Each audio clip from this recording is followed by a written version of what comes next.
Hello, welcome to Dev Game Club, the podcast where two veteran game developers go deep on formative video games from our own past. I'm your host, Brett Duville, and I'm joined this week, as every week, by my co-host, the centerfold for the May 2006 swimsuit edition of Ranger Rick, Tim Longo. Hey, how you doing? Good. And it's so amazing to be coming up on your 10-year anniversary of that very special National Park Service, special. Well, let's just move along from that. Shall we? Thank you very much. As we've been doing over the last several weeks, we're talking about Hitman 2, Silent Assassin, a ranking which I've gotten multiple times, and I don't know if you've gotten it all yet, Tim. I had a string apparently on this last segment or this last session that we did. And then we probably played very similarly because I did too. Yeah, I think I happened into them. I pretty much got professional throughout the whole game, but I was using my gun too much, apparently. Right. Yeah, so, I mean, I guess those are the sorts of things that we figured out as we were going, is like professional is you're allowed to kill guards, no civilians with guns, and to get the Silent Assassin, you're allowed to kill guards. You can never have an alert, and you have to use the fiber wire or some other means. I wonder if there's like an accident or something like that. I guess. Yeah. I don't know if any of that came up.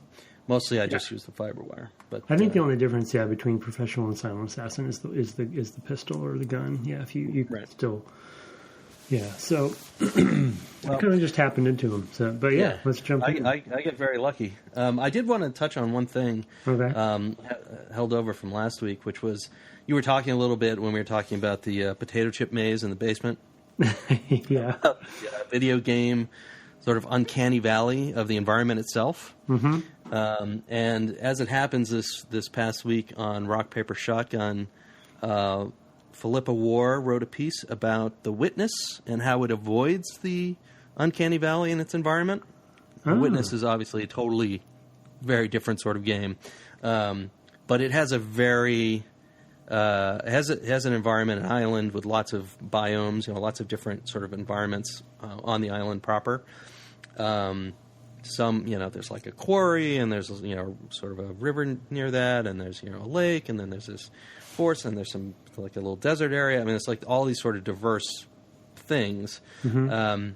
And the article kind of talks with one of the artists and sort of the process behind, making that what it was, and making it not feel uncanny, like that the transitions aren't too sharp, that it doesn't feel right that this thing is next to that thing or whatever. So it's to your point about sidestepping the uncanny valley in the environment, it just kind of caught my eye. So I'll put that in the show notes. A link for that.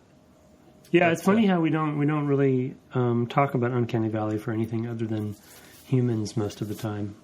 But it's cool that that they mention that in that.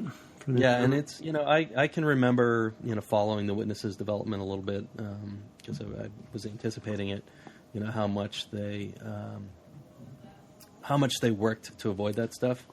But yeah. Anyway, just a note, a carryover from last week for those who were following along. I thought it was worth mentioning, and I'll put that link in the show notes. God, I was hoping you'd read something about potato chip mazes. Yeah. Wow, what is he going to mention about potato chips? This is going to be great. I've got the Utz guys on the line. Everybody loves Utz. Okay, so we're finishing the game tonight. Yeah. And there's kind of a weird arc that happens right at the beginning. You want to set it up for us? Yeah, I mean, at the end of the last episode, the last mission we had, we were stealing for a client. We were stealing this nuclear device of some kind. I don't remember if they even specified it. And then at the end of the mission, there's a cinematic that plays, and these random cult guys come out of this helicopter and steal it from our client. I guess it's actually pretty vague, and after the fact, watching the episodes or the missions we played this time, I realized what was going on now. And so now we're following that cult and trying to get to the leader through a series of missions. And let's see, the first one of this series, we're going through a town, basically, right? Right. Trying to get recon on where and how to get to the cult leader, his location. So we have an informant to meet inside. I don't actually remember what city or town it is, but I remember walking through the streets of the town, et cetera, et cetera. Right. It's called Temple City.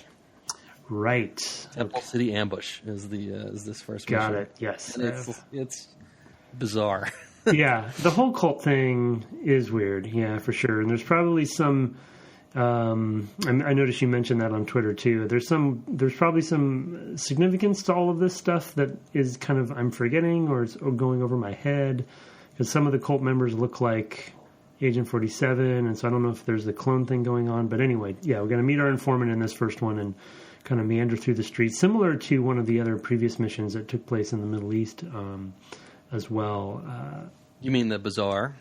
Yeah, the bazaar, and then also the motorcade one. Oh, right, sure. Yeah. Both of those kind of have a similar feel. Yeah, they do. Which are not my favorite. When right, I was going to say, when you have this kind of open plan, it's not really at its best because the clockwork isn't as immediately visible.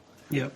Like I've never been to the Middle East, and I've never been to wherever this is supposed to be. It sort of has a vaguely Nepalese or Indian feel, maybe, I don't know, or Arabian, who knows? I mean, it's kind of not. It's very non-specific.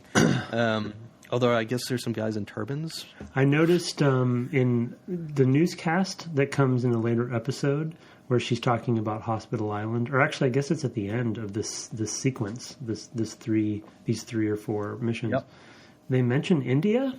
Hospital Island being off the coast of India, so maybe Hospital Island's a real place. Actually, I should have done research on that. Yeah, who knows? That sounds like a ridiculous name. But. Yeah, it sounds a little silly. I would agree that these are, sort of these city levels, and I actually think that those levels that are in the snow, the lead up to that Japanese, feel kind of similar. Yeah.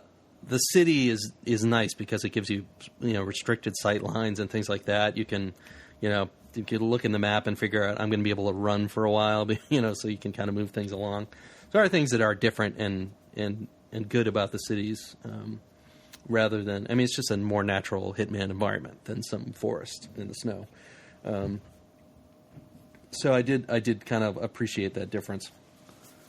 It is really funny, though, like the restrictions of the time in terms of, character models and things like that, how silly this mission starts off, because you get a ride in like one of those, I don't know, they're like a 3-wheeled truck cart. It's not actually 3-wheeled, I think, in it, but like it's a moped kind of. Yeah, it's sort of a simple, very simple open air kind of truck that you've seen in, whatever.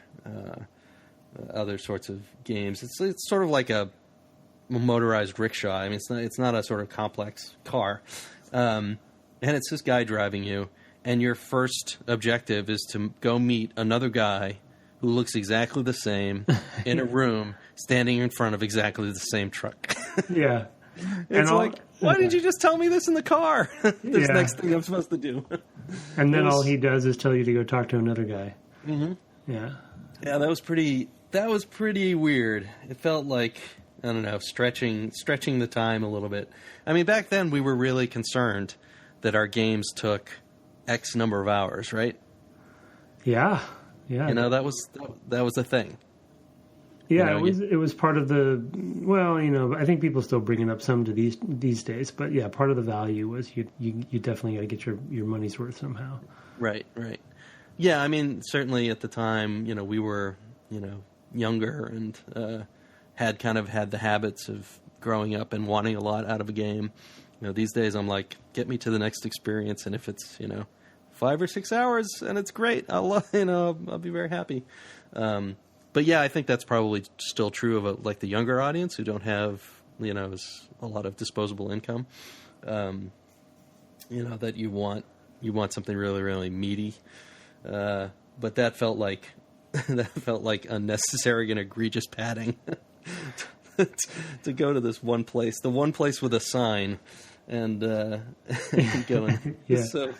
Well, I mean, I think they have other pedestrians and other, and other outfits in the mission anyway. They could have just swapped, at least swapped his uniform.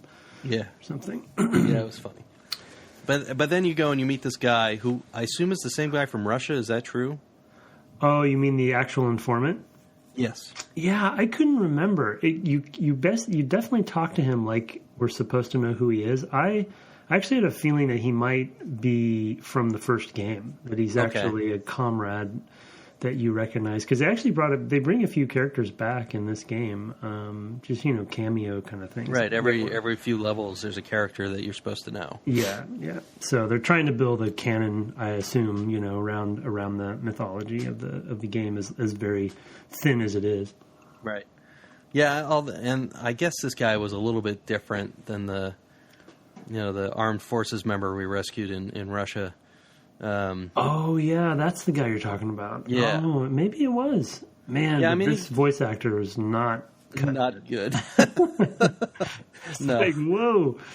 Yeah, we definitely talk about Uncanny Valley. We got away with some other stuff back in those days. Yeah, no kidding. Oh yeah, I mean his drunken. Well, I mean that's the other thing, is that he's like progressively getting more and more drunk, which I don't know could play right, I guess, under the right circumstances, but this delivery is not good.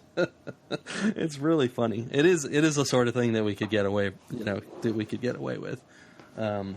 You and I never really had to, because our games were not really reliant on this that much. Well, these little cutscenes. The funny thing about that, though, I would say, is that one thing that I definitely didn't realize or appreciate at the time, because Lucas was my first industry job during that era. Our voice department and sound department and audio department was really quite good, and our VO talent was pretty top notch. And this game came out the same time as Jedi Starfighter or something. That's right. Yep. We even our VO for mission briefings and in game dialogue, was actually, we got some good, so. And we had like Charlie Rocket, who was Nim, and I don't remember who played the other two characters, Vanna and Reese. Yeah. Oh my god. Well, anyway, I mean, when I guess maybe the Lucas side of that, we had some good pedigree there for VO. So right.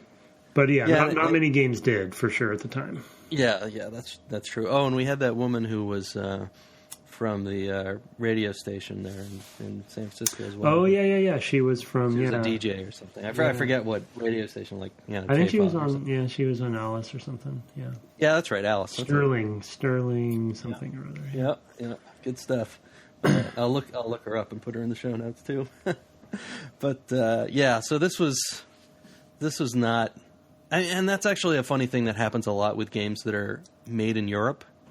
I know that I mentioned David Cage last time, but he comes under fire every time he comes out with a game that he sets in America, and then has these like ridiculous voice actors for kind of the side parts, that just don't fit. So Beyond Two Souls, I mean, he's got a couple headliners for the, for Ellen Page. Ellen Page, and then what's his name, who played the Green Goblin. Willem Dafoe, right? So he's got his two main actors, and then everybody else doesn't. It's local talent, yeah. He has local talent and does not necessarily even sound American, though it's mostly in the Pacific Northwest or something. So it is like it's a thing. Yeah, I know in a game like it just came out where you rewind time. Oh, Life is Strange. Oh, I thought you were going to say Quantum Break. Oh no, well that maybe too. Actually, I haven't played that one, but yeah, those are two other games that are made, sort of over there, and it is it's often a criticism that they get, that they just don't sound like the environment they're representing, which is funny, because they're close enough. We're kind of on a tangent here, but they're like close enough. Whereas like a Japanese game, there's no way. Yeah. It's no way it's ever going to be even close. Yeah. So it's actually kind of acceptable in a way. It's so bizarre. It's so far off base that it's like another world. Yeah. So it is. There's a different sort of Uncanny Valley. Well, I think it's speaking to the whole evolution of localization overall, and even though some of the games you mentioned are obviously modern, so localization hasn't maybe gotten as far as it could, but especially with the Japanese games and such, like localization is a cottage industry in and of itself around games, and there's really good ones and there's not so good ones, and hiring those actors so that compare to the original actors. Yeah, but we are on tangent. So yeah. So anyway, back to the game. So I don't know, this mission of the five, I guess, that we played this week is definitely my least favorite. It's there's a couple of targets. There's kind of a random, like, I assume that you had the same thing happen. I killed the two contract killers and took their pictures. Taking their pictures was a nice little diversion. I like that. Mm-hmm. At first, I didn't understand who the targets were, and I was killing the robed fellows. Yeah. Then I take the picture, and it would say, "Nope, nothing here. Nothing interesting." I was like, "Oh, I killed all these people for nothing." But then I finally figured out where the targets were, and I choked them out. This was the one I got a professional on of the set this time, and because I just couldn't be bothered, I just got up and killed the sniper, who was hidden on a second floor overlooking sort of a main square. I choked him out with the fiber wire, and then I'm like, oh, there's the other guy. Let me just pick up this sniper rifle and kill him. Really? It's like, I don't want to have to try to... No, I tried. I actually tried to get that guy that was on patrol kind of down in the streets and, with the fiber wire. Just not. It was going to be too much trouble. The funny thing about the sniper for me, too, is I actually shot him from afar with my pistol when no one was looking, and then I just took a picture of the window. I didn't even go up there. Oh, really? And it triggered the script for it. I guess just because I was, I was in the right view frustrum for it. Yeah, I didn't. I couldn't even see him. He wasn't even in the window. And I thought, I wonder if I can trigger this. Yeah. Those are the sorts of cheats you could get away with back then. Yeah. Or people didn't think of, or the bug was written up and closed or never found. Yeah, that's true. Often enough, we would close things just because it's like, well, who cares?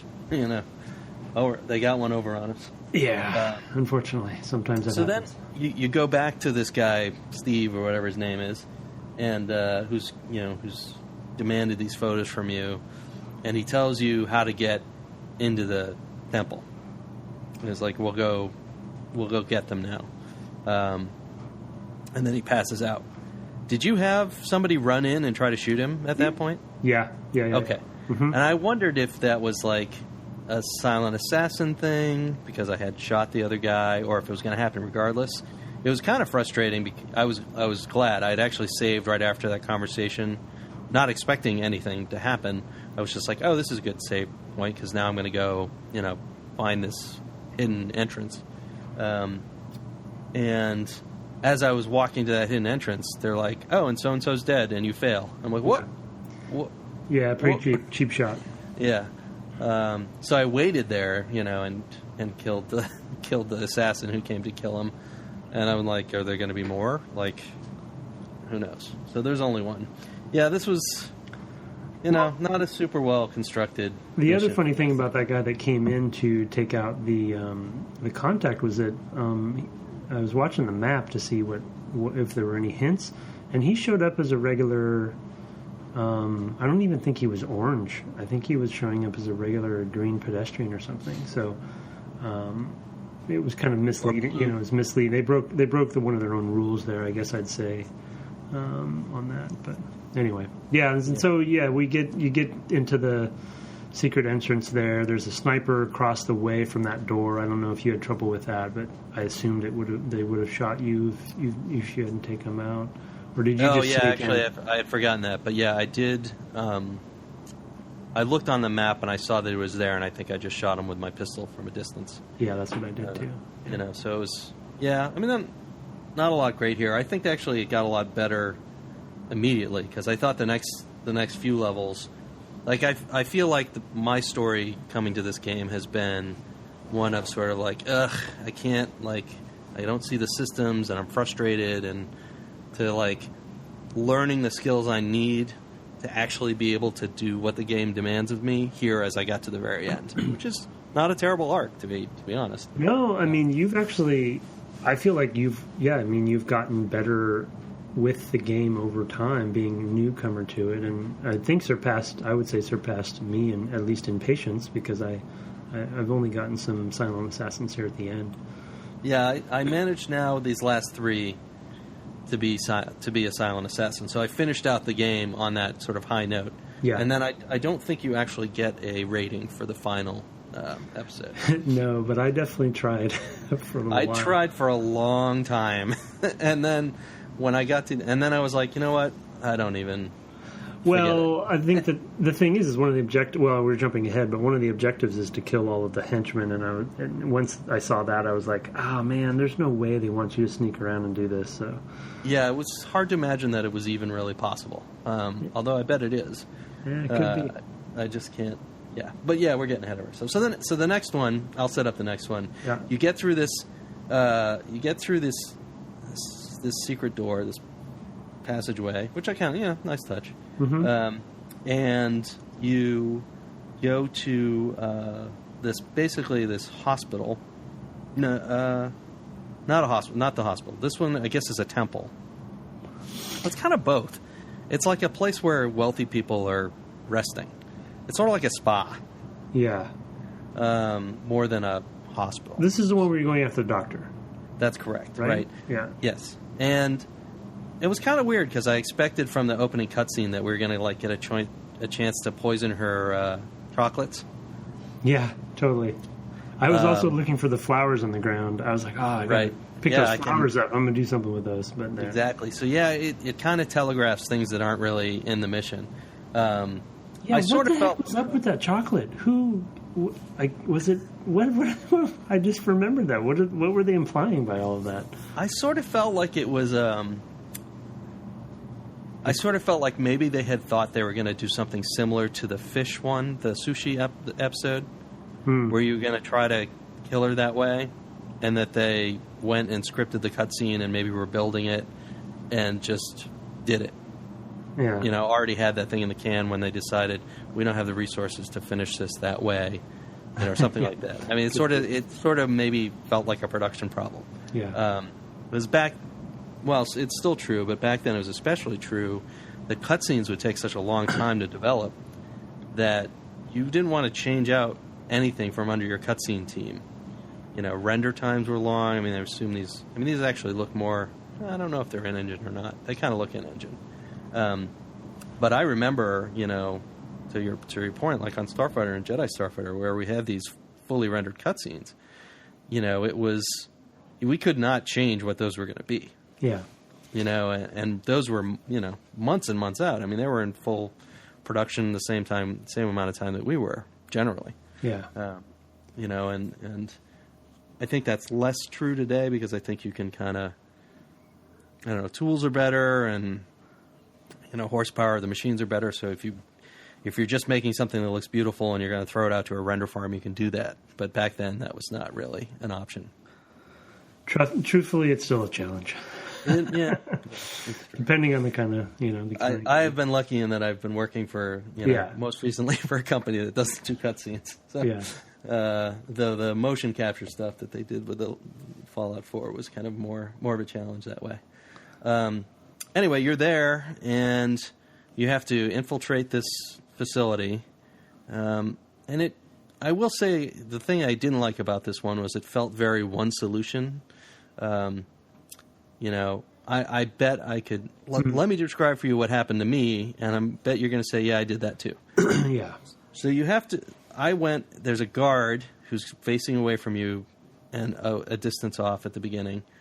I went and choked him out, dragged him to a hiding place, took his clothes, and walked into the compound. Good so far? Yep. What did you do next? Because I bet I did whatever you did next. So my first time, I think before I had to restart or reload a save, I went into the door. I actually didn't go into the front door. I went into the side door on the right side if you're facing the building, and found a different costume in one of the guest rooms. I think it was the cultist costume. Fooled around with that for a while. But then the second time I went through the front door and just walked right past the guards and got the patient, the patient's garb. Yeah, it's like a robe or a... white smock or what have you. And then I used that to get up to the floor into her office. Well, first you went and got the key. Yes, right. I went and got the key.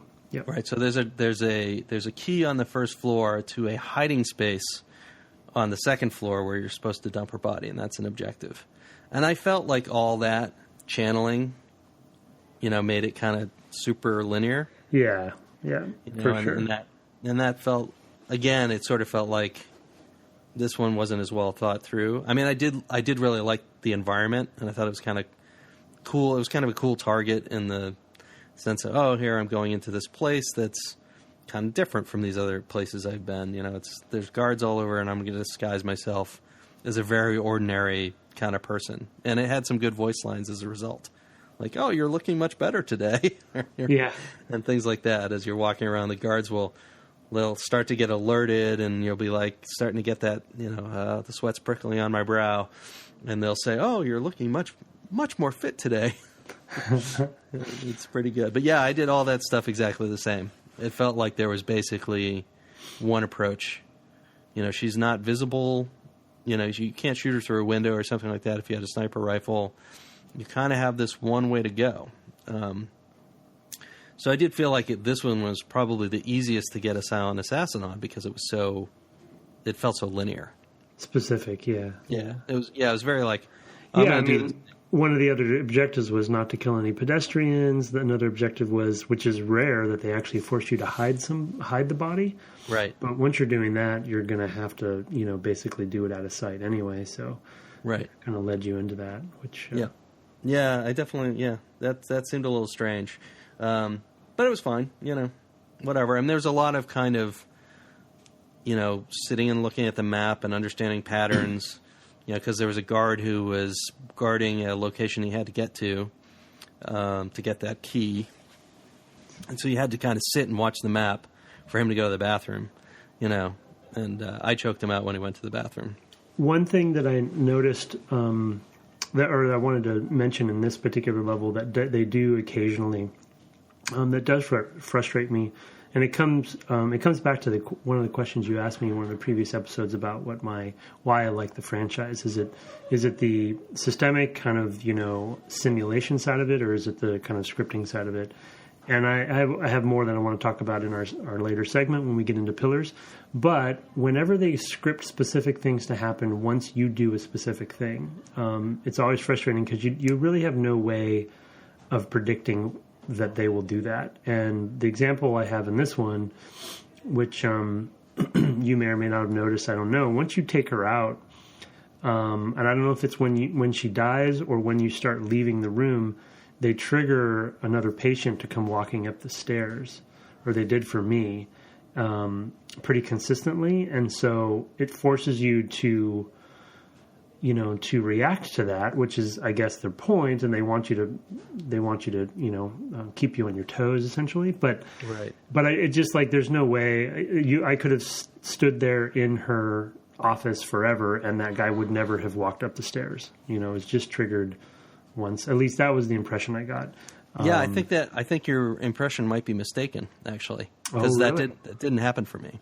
Oh. So I wonder if it was just timing. Yeah, it would have been bad timing then.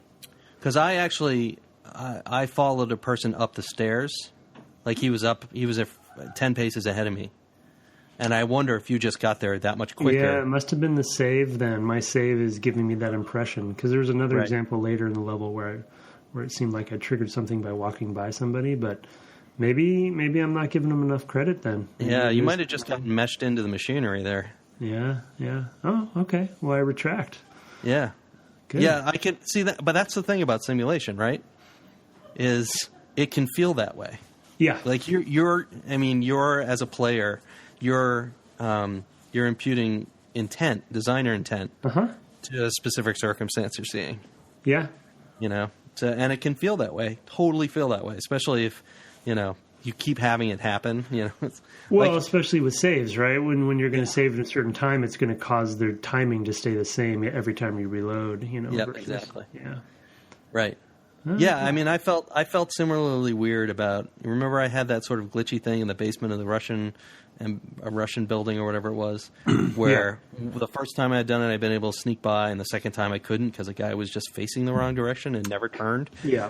I felt the same way. Like, what did I do wrong? It was perfectly fine last time I came down here. Yeah. Yeah. So it's just one of those weird things. Yeah, and then I just kind of walked back out and, you know, reversed my disguise on the way back and walked right back out the front door and got in the boat. So it was pretty straightforward. I just stayed in the smock. Yeah. Oh, that's funny. I figured that they would probably stop me, so I didn't. I assumed so too, but I just figured off, you know, forget it. I'll just try it, and then, you know, obviously you're wearing whatever you have on when you leave in the escape cinematic, and so I'm wearing just this patient, Johnny. just taking off, escaping. Just taking off. Well, they're all rich boat. people or something, you know. Yeah, Although they have this weird doctor who just comes in and takes their food and smacks them. Yeah, it's like she was doing consulting before the surgery. That's in the next level, I guess, which is a segue. Right. Which is why I thought that maybe the chocolates were going to be a sort of similar gag to the other thing. Yeah. You know, with the fish. Just like that would be your way that you figured out where she went. But I don't know. Maybe it countermanded one of their lessons or one of their pillars, which was every level a hit. You know? Mm-hmm. Yeah, so the next one's at the hospital, which I really liked, actually. I think that was... yeah, it was a fun one. Yeah, it's really fun because it feels like a real environment. It's a hospital setting, and you're there because the cult leader is having surgery on his heart. He's getting a pacemaker put in or something like that, which I had hoped would lead to like a pacemaker kill. Yeah, me too. It didn't for me. I was like, oh, that'll be really cool. It's like the end of FX. Did you see that movie with Brian Brown, that Aussie long actor? time ago. I don't remember. Yeah. And Brian Dennehy. Yeah. He kills the big boss, the mob boss that he's trying to get by electrifying a wire mesh or something like that, like a screen door. And the guy's got a pacemaker, and he has a heart attack as a result. Oh. Classic film. Digging deep for that. I remember liking that one. I just haven't seen it for so long. Yeah. It was Crazy Glue. 101 uses, now 102. Is that from the movie? Yeah, it's like his a kill line when he gets a guy. When he kills Brian Dennehy, he glues his hands to an Uzi or something. So good. Wow. Yeah, I know. I have a deep memory. You do. All right, so this hospital. Anyway, this aside from FX, yeah, he's there and he's having this surgery. I have to say, looking at the target's photo, I thought that was like an old version of 47. Yeah, me too. Okay. Who knows? And that's why I was saying earlier that I don't remember the connection, but I'm wondering if there's a deeper lore thing going on here where I don't remember if this was set up in the first game, and then there's, you know, because the whole clone thing comes up time and time again, and right. You were cloned from a specific source, and then maybe that, I don't know. Yeah, so I don't. Yeah, to me, he looked like an old version of 47. Yeah, not enough info on that if they wanted us to care, though. Right. Yeah, that was weird. But I did really like this because it was there's a bit of stealth at the beginning and timing stuff just to get to the temple. Mm-hmm. And then I guess along the way I picked up a cult uniform that was in the open. Like I didn't have to do anything for it. Yeah, we got the same one. Yeah. In front of there's like a little temple on the side, like high up. And there's weapons in there and stuff, but you know you don't need them for this mission. And I did think that this I think the series is in some ways at its best when it does these sort of intricate, kills that involve something specific to the setting you're in. So, I mean, it's cool to go up and choke people out with the fiber wire and all that stuff, but, here you're in a hospital, and the guy's in surgery, and you're going to dress as a doctor and sneak in and kill him with a scalpel in the dark. Yeah. Yeah, you did that too. Yeah, yeah. So that's great. I mean, that is when the series really shines. Like I said, with the sushi mission, which was also highly specific and cultural, and like this is a thing about this space that's unique. Yep. Those are the moments. 10 years from now, if we talk about Hitman 2, I'm going to remember probably these two missions more than anything else. Yeah. Well, I mean, I don't want to spoil anything for you if you ever play the other games, but man, in Blood Money, the opera mission, it's just one of the most memorable moments in any game. Is a similar thing to where they put you in the context for what the level is and who the important figures are, and you do the hit while you're engaging in that. Same thing with this one, right? You're in the room with the scalpel, Clue style, and taking them out there. Yeah. So it's really, it's this weird, like, I feel weird saying that it's fantasy fulfillment because, of course, I don't really want to be a hitman, but having just that feeling in any of these games where you are dressed like a doctor walking through the hospital by everybody, right, who should not want you there, and just nonchalantly, just calmly, coolly, and then walking, Yeah. It's nice. Well, it's sort of a similar fantasy to that show with Kevin Spacey on Netflix. Where he plays the president. Robin Wright. House of Cards. Yeah. So it's sort of similar to that. I haven't seen that, so I don't. Oh, okay. It's like competence porn, right?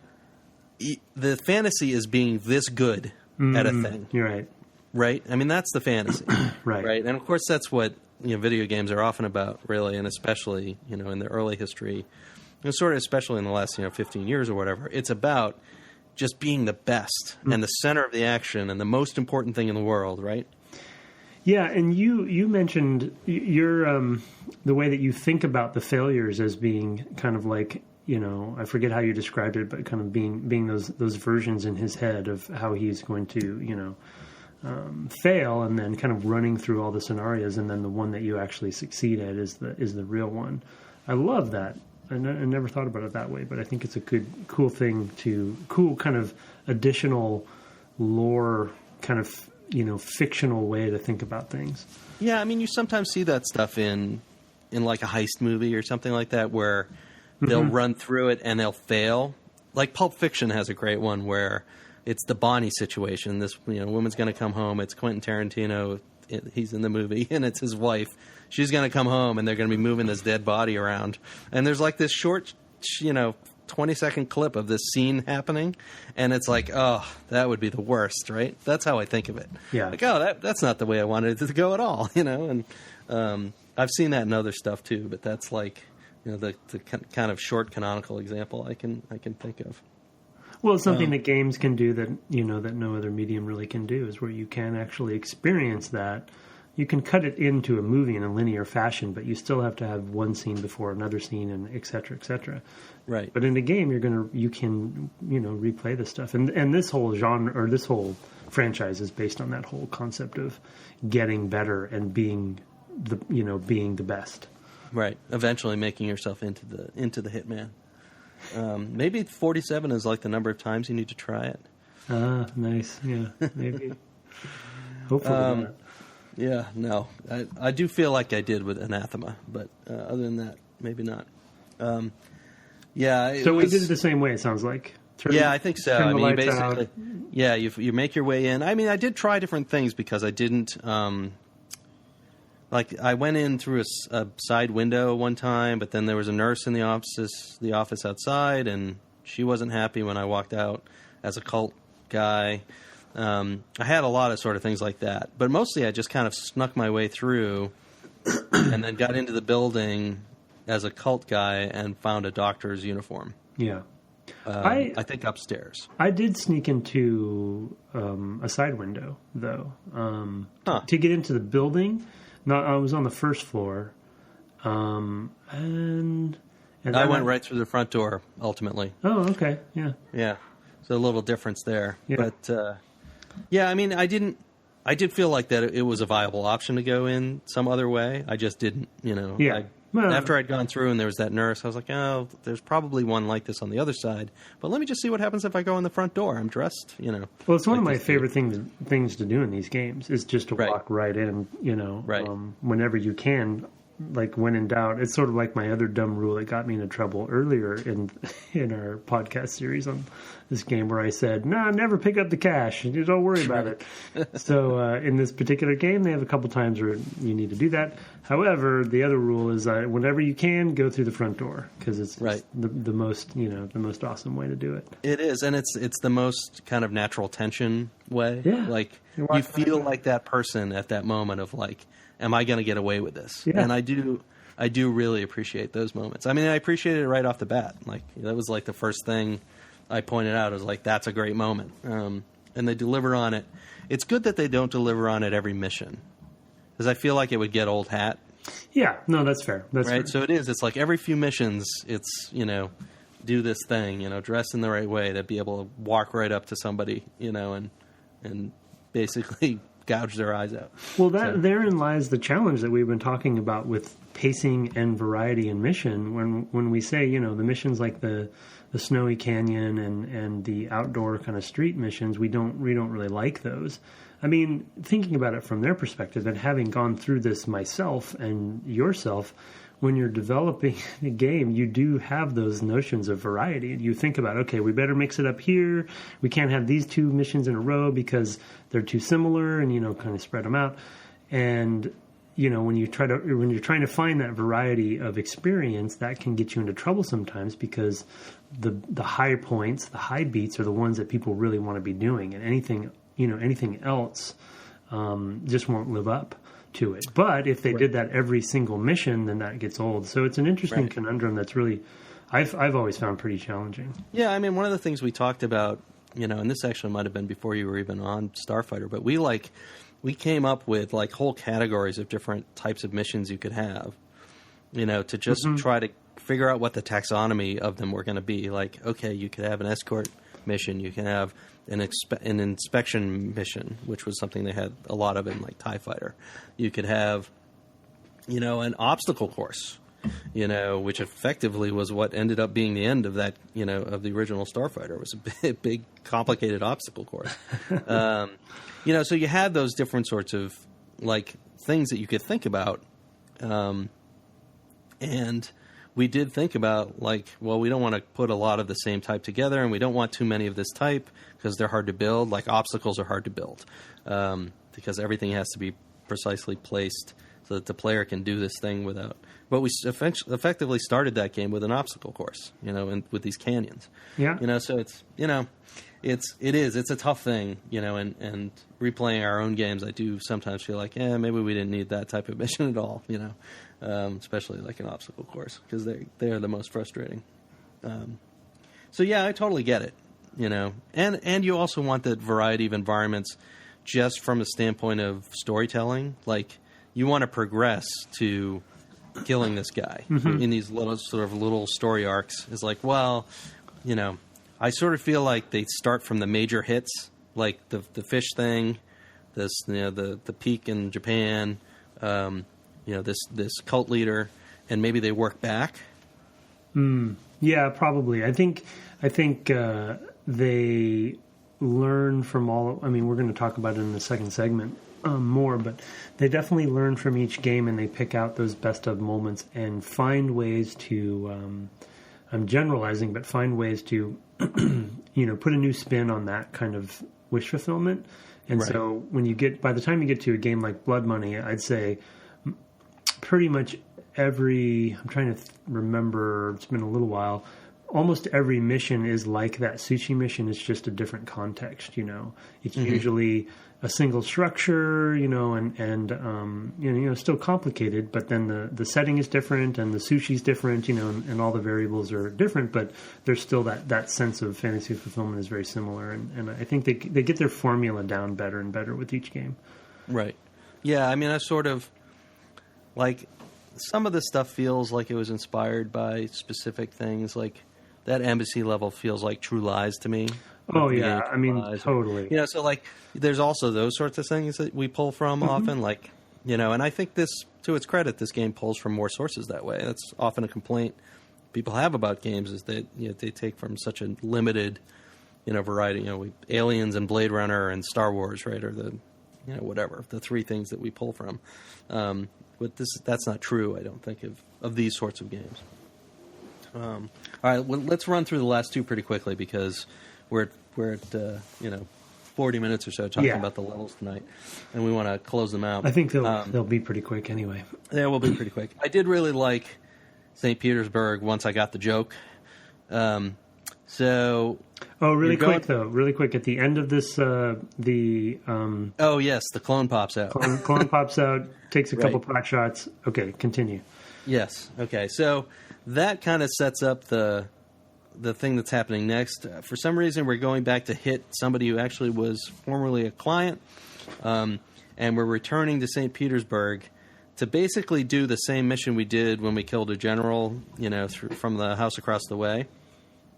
And this level was really, really frustrating for a long time until I realized that you picked up a sniper rifle and it's shooting blanks. Oh, I didn't even know that because I didn't pick it up. Yeah, so I went all the way around to that spot. Oh, no. At first, I went all the way around to that spot, and the sniper rifle wasn't there, and I had to restart and start from the beginning because the sniper rifle's in the train station. So I got the sniper rifle. I went and I got the bullets, which are in a different place for some reason. Don't want to put the bullets with the gun. That would be too easy. And then I finally made my way into this building so I could shoot the guy across the street. Oh, I can't wait. And I'm in the window, and nothing happens. I was like, it took me a long time to be like, what the hell? I literally restarted the game because I'm like, oh, this is a bug or something. It's just broken. Oh no! But you're being set up. I mean, it's good. It's a good story thing. It just didn't occur to me that that's what was going on. So what? Yeah. So what happens after that then? Because I did this. Basically, all the agents around try to kill you, and I think there's a sniper who appears, who ends up being the real target. But he moves back and forth in the building, and he shoots you when you appear in the window to shoot the sniper. Oh man! Wait till I tell you how I did this. Okay. Well, I probably did it a similar way, but yeah, go ahead. Oh, okay. So you mean when you figured that out, you ended up doing it a similar way? Yeah, when I figured that out, I did something totally different. Okay. Well, then we probably did the same thing. As you know, I almost never get the cash, so I went over, I picked the lock, it's a sniper rifle. Forget it. I'm going to see what happens. I literally ran straight up. God, I don't even think I changed. Did I not even change my costume? I don't think I took anybody out. I ran straight into the front door. Of the embassy. I went up the stairs. No opposition. I went right up the stairs. Basically, came into the room with the other clone agent. He didn't see me. I snuck over and I razor wired him. Yeah. And then you got the cutscene. Then I got the cutscene. Yeah. And then I just ran out, and that was it, pretty much. I did go into the room with the target just to see what that was all about. That was pretty awesome. Yeah, that was. I went in there and I was like, wait, it's the standee. Yeah, it's a cardboard it's so standee. Good. That's so good. I really like and that really worked for me, particularly because I had seen that standee from across the way through a sniper scope. And did it work on you? Well, I think they actually had the character there. Oh, those bastards. I mean, he wasn't moving. Yeah. So, who knows? I mean, it's at a distance and whatever. Yeah. So I don't know. But I remember I thought it was really funny because if you go up to the standee, it's like, oh, from that perspective up there, he would look like he was, it was pretty good. Yeah. I thought that was pretty funny. Yeah, I actually, because that clone assassin has got a sniper rifle and is trying to shoot you as you approach, I actually ran up. I thought there's a bus that moves around in this level. And when I had been going to get the sniper ammo, I had seen it stop on a corner right before going in and around the square. So I thought I was going to have to take the bus, and I actually made a note. Hitmen don't take the bus. Because I thought that was how I was going. Once I figured that stuff, I was like, oh, I'm going to have to take the bus, but you can't get on it. Like the trucks, you could. I was thinking back to the trucks that you had moved around. Yeah. I was expecting the trucks to be there, but I didn't. Yeah. Yeah, I used the sewers to get close to the embassy, by the way. I forgot to mention that. So I don't know if that did too, helped me not get. Well, if you went straight up that street, that would be one thing. Because I didn't. I went in from the side, and that's where he's shooting from. So what I did was I waited for the bus to appear, and I ran up to the bus, and I ran alongside it all the way around the building to the front, so I could go in the front. That was kind of cool. Yeah. We just watched In the Line of Fire last week with Clint Eastwood, and he's running in the motorcade. It was like, oh, I'm running in the motorcade. Nice, nice. So it was pretty good. That's a pretty good moment. And I liked this cutscene appearing this way. It reminded me a lot of Assassin's Creed. I guess it hadn't connected when you would die, that it would go all white and you just see the hitman dying. Yeah, kind of the otherworldly, ethereal, kind of. That's a theme they use throughout the series, by the way. Like that kind of abstraction is really interesting. Oh man, and then there's some cool. The ending credits, ending basically a blood money. I won't spoil, but yeah. Oh, okay. Well, I'm actually more curious to play the other games now, having played this one. Oh, good. But yeah, so you have this cutscene, and it, like I said, it reminded me of Assassin's Creed. In Assassin's Creed, when he kills his targets, the environment similarly goes white, and he says, "Requiescat in pace," and then he pulls the blade out or whatever, and the character says something and dies. And so this was kind of similar, except that he got the headset, and then I really, really loved this sort of shot where it sort of pulls away and you see the bells ringing in the distance. Yep. In the tower. That's a genuinely lovely moment. Really unusual in games at the time that would do something like that. I mean, that's like legitimately like an artistic moment where I was like, wow, that was really nice. Yeah. I've always respected these guys for that. They definitely, especially of that time, when I'm no judgment, but you have your Dooms and your Quakes and your very kind of bro aesthetic toward things, and stuff that I liked at the time too, because I'm an action movie buff myself, but and sci-fi film and stuff. But these guys always they at least would try to do something stylish and unorthodox with things like this. So. Well, that takes us to the final mission, which takes you back to Gontranno, where your buddy was kidnapped, and to kill this guy. I guess I was calling the priest Father MacGuffin last time. Right. And so you basically go, and it's surrounded with clones. There's a lot of heavies inside, and you just have to kill everybody. Yeah. One quick thing I wanted to mention about the agent really quick before we talk about the last one. The only thing that I felt bummed about at that point, because that moment was so cool, is that you didn't... I wish that we would have seen... I think he was Agent 14, right? I think that was his number. 14 or 17. And he has an orange tie instead of a red tie. I wish that he would have been throughout the game much more, right? And had these kind of appearances where there was building up this mythos about him. So there was much more meaning about him, meaning to him when that moment happened. That's because you love that sort of thing. I mean, this is the thing that people don't know about Republic Commando, but you wanted to have that equal and opposite enemy Trandoshan squad. Yeah, I do love that Right? stuff. Yeah, it's it's the Man in Black in Half-Life 2. There's a lot of there's a few good examples. The truth of the matter is they're very challenging to actually implement and do well because they need to be persistent throughout the whole game. So I understand, but there's just a few moments I think it would have made the impact a lot greater. So anyway, yeah, it would have been kind of cool to like see him. Like I think that they could have used him in the cutscenes maybe a little. He does show up in the video. Yeah, he shows up in the Russian helicopter pickup. Yeah, I saw him there. And I was like, is that me? I didn't do that. Right. And I was like, oh, no, that's not me. That's another me. Yeah, orange tie, glasses, yeah. I think. And then it was kind of sepia or black and white. I don't think it was I think it was an uncolored scene. That one might have been. Yeah. Right. There was, but yeah, he is different. Yeah, there's maybe another time other than the one right before this where he shoots at you. I didn't actually obviously you couldn't have killed him there, but anyway. There's a small point I wanted to make there, but anyway, so now we're where we started, back where we started, and the Russian client has taken.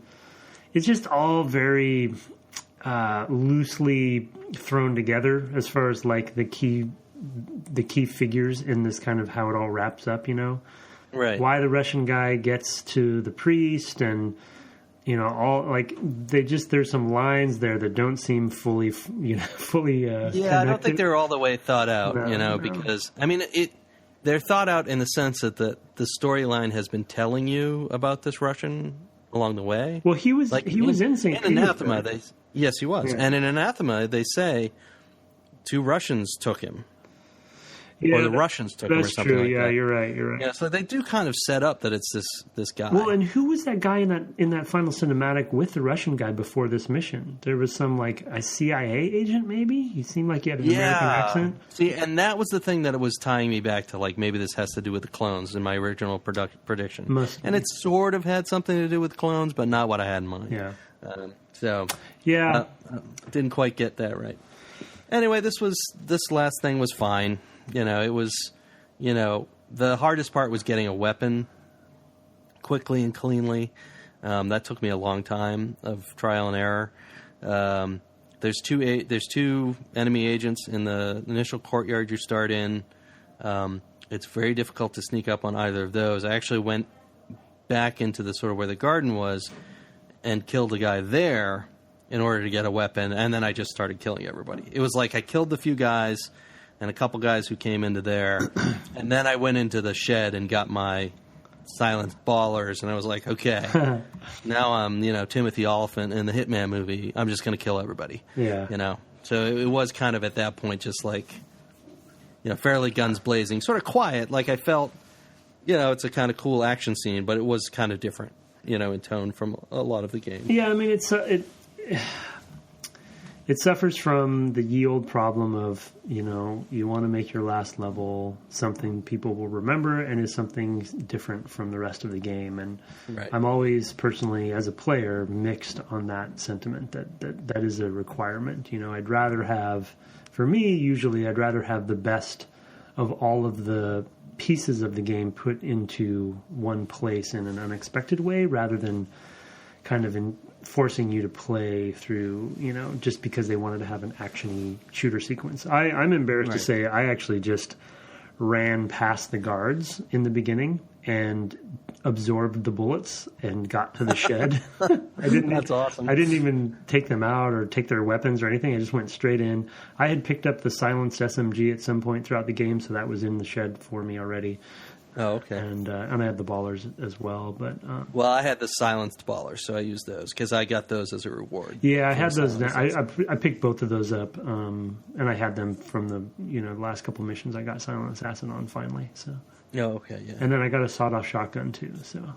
Yeah, I just used the ballers, because it was mostly just shot. They're very effective. Yeah. Yep. Yeah. Well, they're his signature guns. I was like, well, I'll end. Like Lara Croft ends, with her guns. I wanted, it was kind of cool. I didn't feel like that part of it really delivered all the way, but it was kind of like, oh, this is what I am now. This is kind of the story. Yeah. This is really what I am. Hilarious on the trigger for the final little moment there, though, shooting the stained through glass, the bleeding heart. Yeah. Yep. It's just like so good stuff. So melodramatic and but I applaud them in a way he's killing himself because that's where he starts the game. Yeah. The full circle right? is quite it's cool. good. It's and good. Then right? He literally starts the game sitting in that spot. Yeah. Well, more or less. Well, and then that panning shot afterwards, once you kill the Russian guy, and then that crane shot that they kind of go through the cathedral there, that goes up. Another, I thought, nice moment. And then, of course, the end credits too with the cross and his narration. With the cross hanging, and kind of walking off again, kind of into the ether and in mist, if you will, or what have you. So. Yeah, artfully done for its time, and... Yeah, absolutely. Yeah. Well, there you have it. Let's, I guess let's take a quick break, and then we'll come back and talk about the pillars. Absolutely. I wasn't made for this. But I'll never forget those who betrayed me, and those who never failed my trust. I'll be carrying nothing from Gontranno but this lesson. Never trust anyone, and rely on your instincts. Forget the past. I'll never find peace here. So, I'll seek justice for myself. I'll choose the truth I like. And we're back from the break. We're going to hit up some sort of pillars and takeaways from Hitman 2, and then talk about a topic I mentioned last week, which is iterating on a series. One of the reasons we picked Hitman at this point was that there's a new Hitman out, and it's kind of an interesting time to evaluate one of the older ones. But what would you take away from this game, Tim? Well, you asked me a question in first or second episode when it comes to, and I don't remember it verbatim, but why I've always loved this series so much, and you asked it in a way that kind of pits systemic and simulation with kind of the orchestration on the designer side or the scripting. And at the time, I think my answer was really about the systemic and simulation side of it, which is still true, and it generally is where I love games in general, both as a developer and a player. But I thought about it more as I've been... It was a good question, and it stuck with me, and as I've been playing through the rest of the game since you asked that. And what I kind of realized, and what I wanted to mention today in our final episode, is it's actually both for me. And I think the fact that there is a side, and we talked about how these games are also kind of puzzle games in a lot of ways, or there's puzzle games with multiple solutions.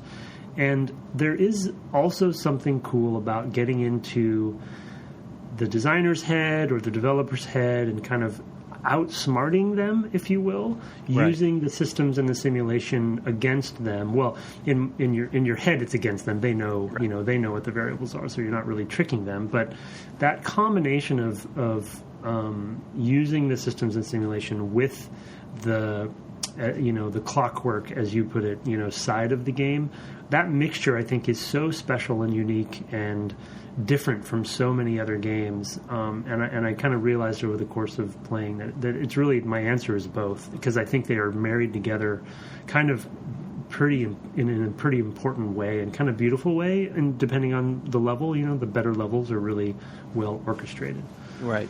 Yeah, I mean, like I said in the other segment, those levels that really have a location that is somewhat familiar, if not like in your backyard, are really nice.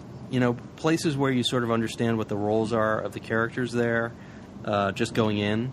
Like, I felt this series was at its best when I kind of knew, I had a good sense right off the bat what sorts of things I was going to do, and I was trying to execute at a very high level.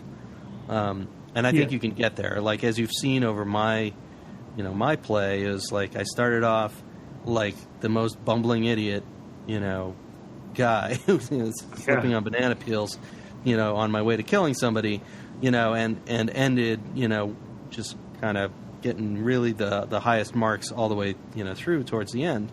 Some of them just like right off the bat, like without really having to put not even reloading a lot. And so I really like those moments, and I think that is a combination of things. One is, there's this sort of the MDA framework: mechanics, dynamics, aesthetics. Yeah. And one of the things I think about this game when it's at its best is they make full use of their mechanics. And really, mechanics is kind of a misnomer. It just means everything that the designer can control.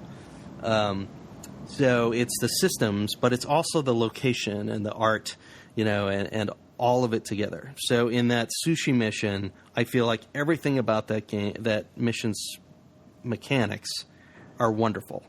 Tight, constrained space, not a lot of room to maneuver and fiddle around, and then sort of like a moment that makes you feel genuinely clever, even though it's probably what everybody's going to find, right? You still feel like, oh, I did this thing. It was amazing. And you're set up to do that. I felt the same way with the hospital, that I kind of made my way. And some of it is kind of directing you to do. Like, you have to go up to the top floor to get into this guy's office or whatever, and then you got to go down to the basement. There's a lot of ways down, whatever. But it was, those kinds of levels that I thought were really, really well done. And so that kind of makes me think more, now that I've had an opportunity to play the newest Hitman game, about those iteration things that we've talked about. Like, they've been working on this series for more than 16 years. I think the first one was in 99 or 2000 or something like that. Yeah, I think it was 99. Yeah. So they've had a lot of time to refine this formula, and I know it's not always successful, but iteration is so important to game development. But we normally are talking about iterating like on a feature, or on a level, or on a character, or whatever, some part of our game. Well, behind closed doors, right? It's right, and not in public. Yeah. And we have both worked on games that are parts of franchises that are in multiple iterations. These guys have been working on this game for a long time, and seeing its latest incarnation, it's clear that they've really learned the best parts of their formula. Yeah, I mean, they've publicly, openly iterating on a franchise and surviving through that time and time again. And then Hitman 2, the one we played, is the most successful when it comes to numbers of units sold, I believe. And, it was just a different time, I guess, at that point, and they had a bigger install base and such, and multi-platform. But both of us have played the new one at this point a little bit, and they've come so far. And for me, I mean, it's interesting for you to see kind of almost the bookends of it, but for me, playing each of them along the way, they literally, I can, in some cases, point out the specific things that they added to each game that are now still in the new one. Do you know what I mean? That survived. Right. And the things that actually didn't survive in some cases. So to give you an example, you mentioned, well, one specific example that actually was introduced in 2, I think we already talked about, was the anesthetic. That wasn't in the first one. And so they felt it was, they added it in to give people the option to, to have that non-lethal, option for pedestrians and friendlies. And then they would keep doing that time and time again. And then you mentioned in the new one, the sort of alert meter and sound that they have when somebody who is potentially going to, identify you as a hitman is looking at you, and they have that cool directional arrow indication with that sound that is so like easy to understand and quick. That was introduced in Absolution in the previous game. Right. So it's like there's these things that you just don't get to do this very often. Yeah. And I mean, there's a lot of other things that I think I really love looking at this new one that have to do with really fully supporting things that I've even been able to do in this game, but being able to support it just at the highest AAA level, right? So a good example is like climbing along a ledge. Yeah. As you'll remember, I went back in Anathema, and that's how I found to kill this guy with the Silent Assassin, was that I went up and got onto a balcony and then walked along a ledge, but it felt like I was cheating the game, like, because it looked like I should fall off, and like it did not look good, right? It didn't look like it was supported. I felt like to your point earlier, like I was putting one over on the designers, like, they never thought I'd do this. But in the newest one, that is a fluid, beautiful, easily understood, it's practically movie quality at this point, in terms of what it looks like, and having that so fully represented, like playing a little bit of this, a little bit of the newest one, and going back to Silent Assassin, in my mind, I was actually making the upgrades. It helped me to more fully inhabit the world, to see it in a more fully realized state. Like, oh, this is what they were going after. I can even look back on Anathema and go, okay, I could see what that would look like today. Yeah. And I wouldn't feel as much like I was getting one over on the designers, but I feel like, but they meant for that to be there. It was no accident, right? Well, and when you mentioned that ledge in our previous episode, when you had found that way to go across the roof there, I was actually thinking to myself about the modern versions of that, where they started adding the ability to, hang from ledges and kind of hand over hand, sidle along it and step on ledges and, vault over things and take cover better, and like all these things that just were, added little by little over time.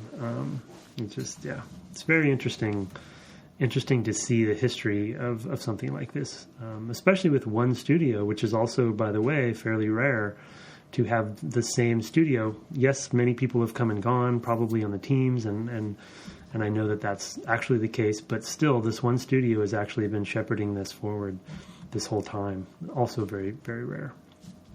Oh, and on the topic of iteration, I just remembered, I mentioned in the first segment an article I read on that point. I actually read a really good one about game series iteration this week as well. It was kind of from an unlikely corner. You've heard of Project Spark, I think? Yeah. You mean the level building game? Yes. Mm-hmm.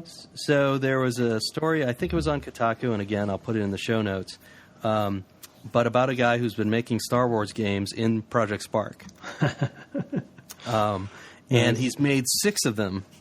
So he's a single guy iterating on an idea, and it was really interesting to read. I mean, he's not a game developer; he's a fan, but now, I guess he's a game developer now. He's making games, and it was an interview with him, and he was talking about things that would change along the way, and and how little time he spent on the first couple, and then I put so much into the 5th one. It was like this made these 6 games, that are trying to kind of capture something about Star Wars and AT-ATs and whatever. That's cool. It's a neat little article, because it is kind of like in the very small. This is a thing that a guy did over the course of 6 weeks, never mind 16 years. But it is like in a microcosm, exactly what we're talking about. Like, I learned this much. I learned about this, and I knew I had this goal for my next one. I wanted to learn more about how to do the AI stuff and whatever. And I sort of, to a certain extent in AAA games, there's a rising tide. Like, everybody's kind of pulling everybody else forward by raising the bar constantly. Mm-hmm. Around this time, there were moments like that. Like Half-Life is the classic example. Like, that was a game that came out, and everybody went, oh, so that's what you need to do these days, right? And these days, it's a more constant upward pressure. I'm sure that, I've seen some footage from the Uncharted 4, and I'm like, oh, man, that is amazing mocap, and I'm just like, well, I guess that's what games have to have, now. They have to look that amazing, right? And so in AAA, I think that just kind of, there's that constant rising tide, and people are pulling each other along. This was more like a targeted okay, next time we're going to do this. We did that, right? I mean, we did that from Starfighter to Jedi Starfighter. Oh yeah, for sure. And yeah, I mean, I think even if it's not always applicable to the same genre time and between the games that we switch from one genre to another, there's still things to pull in that involve iteration, because there's, especially in the design side and the tech side as well, I would assume, there's absolutely. Fundamentals that transpire, right, that transgress across different genres. So you still will have some of those lessons learned. Another quick theme I wanted to mention that is related to the iteration as well, that I don't know if it was a pillar that they would have for themselves, but it's one that I applied upon the top of the game myself, and they add to this over time throughout the series, is this kind of concept of, if I think of something that I want to do, I should be able to do it. Mm-hmm. And the first game, they obviously only scratch the surface. This game, they add a couple things, but there's still, you have your hand of cards and only a few cards in that hand.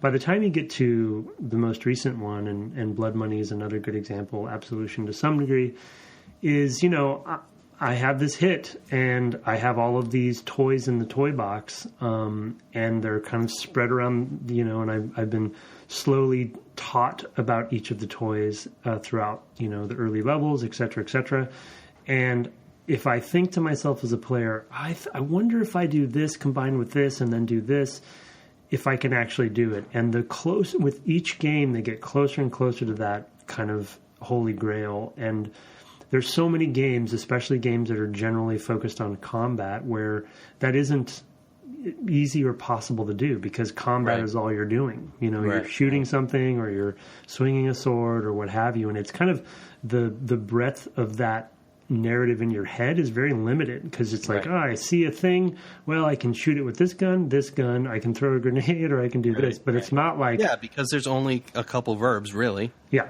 Move and shoot. Yep, and just cover.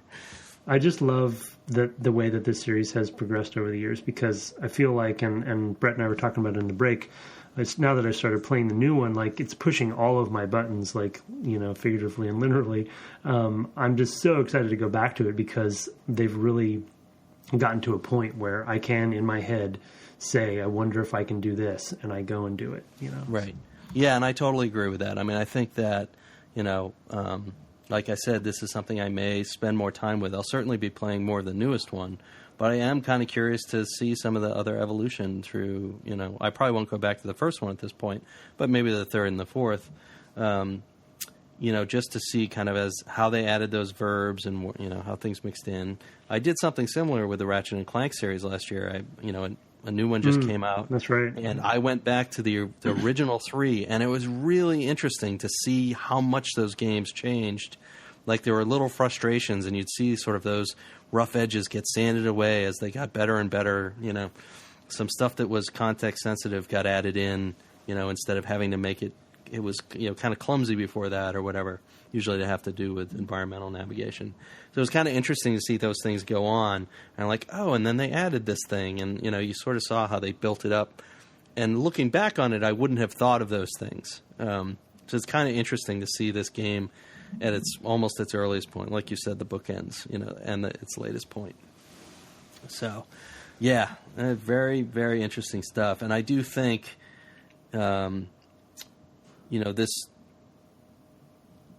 there's a lot here that's, it's that diamond in the rough, and I do kind of, it leaves me appreciating at its best. And again, it's not always at its best.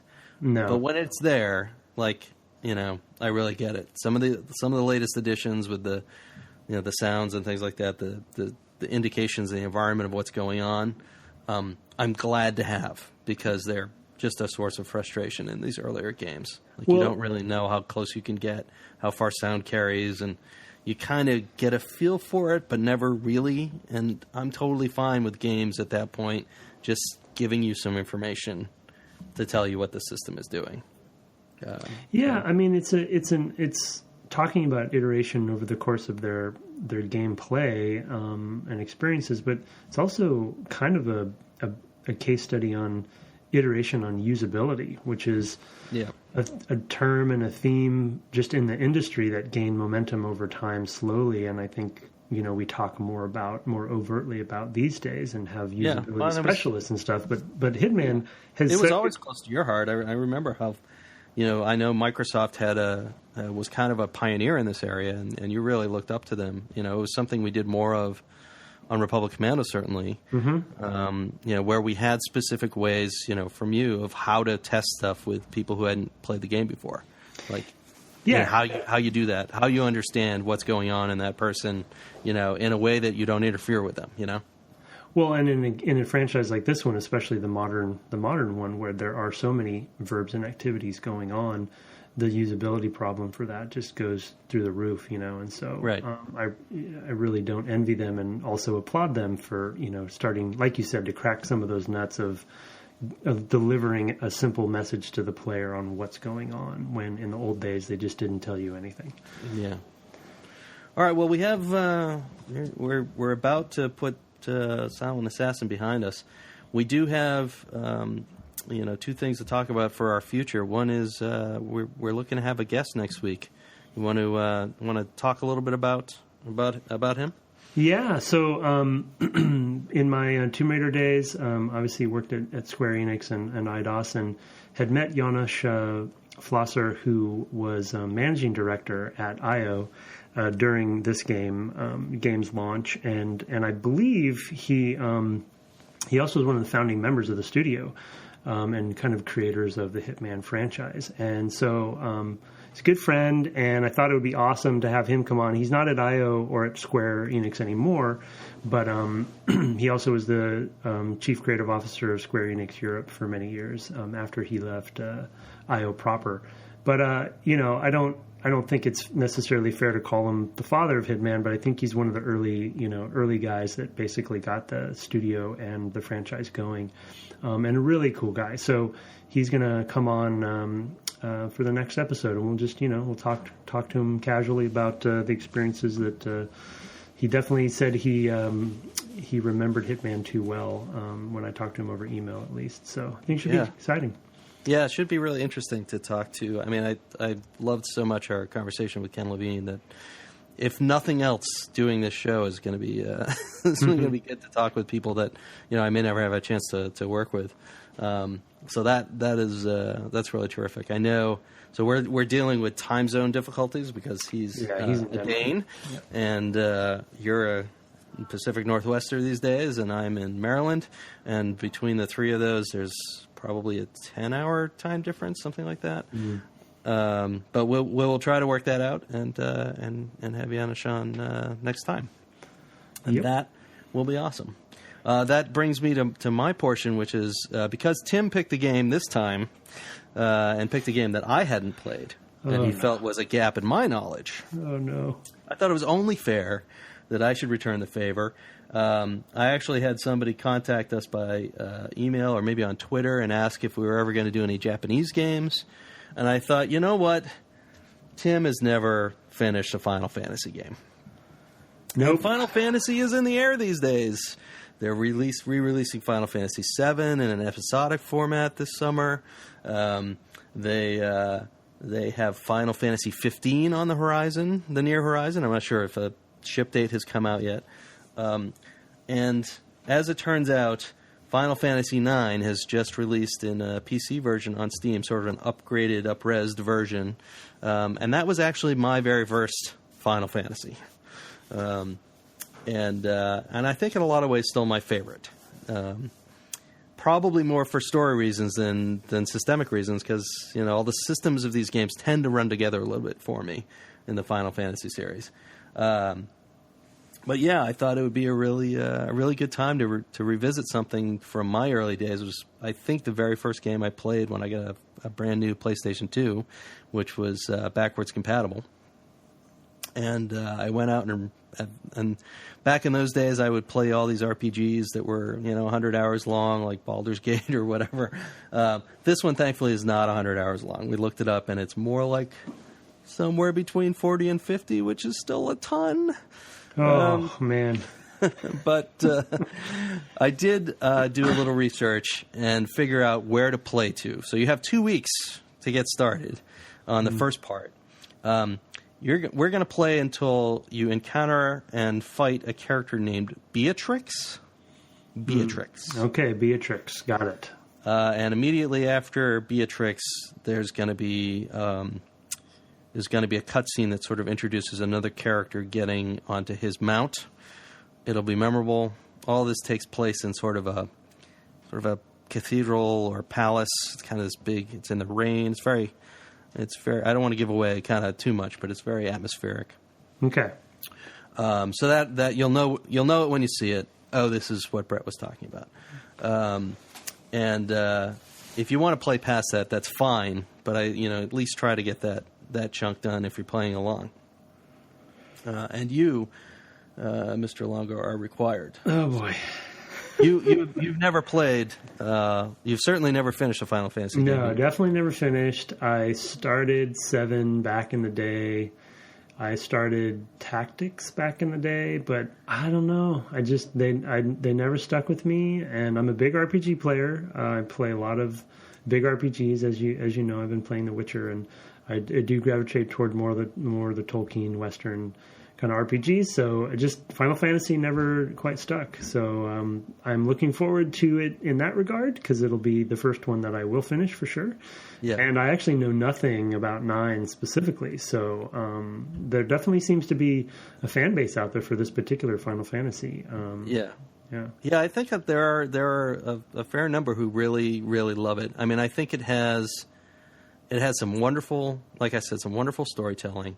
I think there are some truly fantastic environments, and this is like, one of the latest games on the PlayStation 1, so the tech was as far as it was going to get. It shipped on like 4 discs. The cutscenes are much more beautiful than like Final Fantasy VII's were, by today's standards, not terribly attractive. It's just like going back and playing that a few years ago, it had not held up. But I genuinely feel that Final Fantasy IX will hold up pretty well, and certainly for story and theme reasons. I mean, that's a lot of why you play those games. The reward is kind of the story. So we'll dig deep into that. Oh boy, and, you're going to have lots of battles ahead of you, and there's lots of obscure Japanese RPG stuff. I've always been a much bigger fan of these sorts of games than you have. I've played a lot of them, and yeah, I'm looking forward to revisiting this title in particular. It's on Steam now. It came out like a week and a half ago, and it's apparently been up-res. I'm very much considering playing it on my PS2, which I still have hooked up to a TV in my house. So that might be the way I play it, the old school way. Yeah, it'll be interesting to see. I mean, it's probably there's a lot of similarities to you jumping into Hitman as well, because I not only Final Fantasy games, but I just I don't play a lot of Japanese RPGs either. So whether there be tropes in there or story themes or delivery kind of similarities to other Japanese games. It'll be it's kind of a blind spot for me, other than Metal Gear, which I'm an enormous Metal Gear fan. So right. Yeah. Well, and that might be a series we need to revisit someday too. Yeah, potentially. Yeah. But yeah, so that's that. In the meantime, you can find us at Dev Game Club. I know that we've reached some new folks on the Twitter handle. We also got another review on iTunes this week, so thank you. Thank you. I'd love to get more. I appreciate those. I love getting those 5-star reviews. We're currently averaging 5 stars, so I'm happy with where we are. So if you're going to go up there, keep me happy. Yeah. But yes, thanks to those who have written reviews or who have simply gone on and given us a rating. That's great. It helps us reach new listeners, and that's always good. It makes us feel warm and fuzzy. Makes me feel warm. Makes Tim feel fuzzy. I am at Brett_Duville on Twitter, and you are? At Tim Longo Jr. with a JR at the end on Twitter. You can, of course, find us at devgameclub.com, and you can email us at devgameclub@gmail.com. So we'd love to hear from you. Feel free to send stuff along, and we will read stuff on the air if appropriate. But that's it for us tonight. Thanks for joining us, and hopefully we'll see you next week with Janusz. So, good night, Tim. Good night.